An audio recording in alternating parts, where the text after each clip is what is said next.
Yeah, with Doge is something I was going to ask you, because obviously, Elon Musk, some people love him, some don't. But one thing we can say with Elon, he is pretty good at cutting costs, etc., and efficiencies in what he's done in his own private companies. And I think his intent is good. My only concern is, and it's a bit what you've raised there, is that will the military industrial complex allow to be slashed their budgets? I mean, unless Doge can slash those big expenses like the defense, then the ability to stop the US from effectively defaulting or becoming bankrupt is a real issue.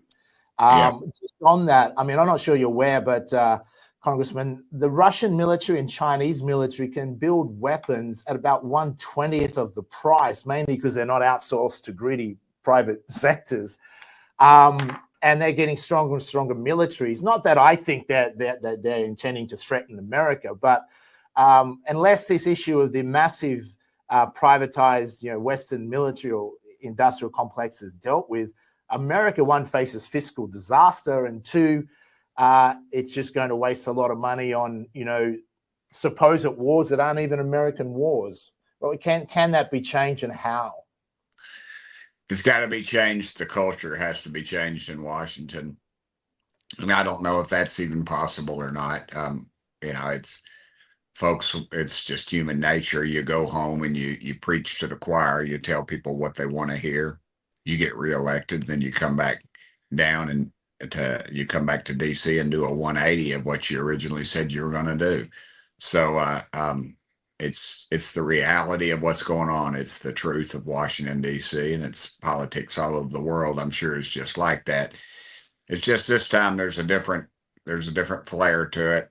People are paying it more close attention, and also they have instant access to what's going on in Washington.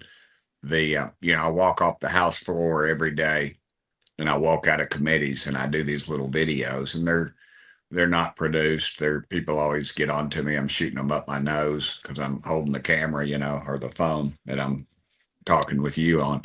And but people are becoming more and more aware of what goes on in government, the minutia, the 3,000-page bills, what doesn't just affect their district, but what we're spending money on all over the world, frankly.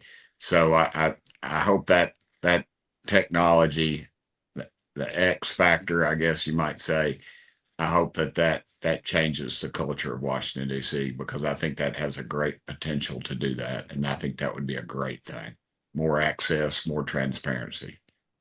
Yeah, I mean, it would be amazing to have a super efficient government, what Elon and what you guys want to do, that was achieved. That would be remarkable. I often say, why does Asia, Asian countries emerged out of being third world status to becoming incredibly wealthy? And I think if you look at countries like Singapore, they have a public sector that's kind of run like the private sector, extremely efficient, where in the West, we have this extremely bloated, obviously one side of politics creates that more than the other, where they get elected, same as in Australia. As soon as the equivalent of Democrats are elected in Australia, Labor Party, they'll create jobs, but by employing government workers that do very little, and they pay $100,000 a year to buy a vote of it effectively.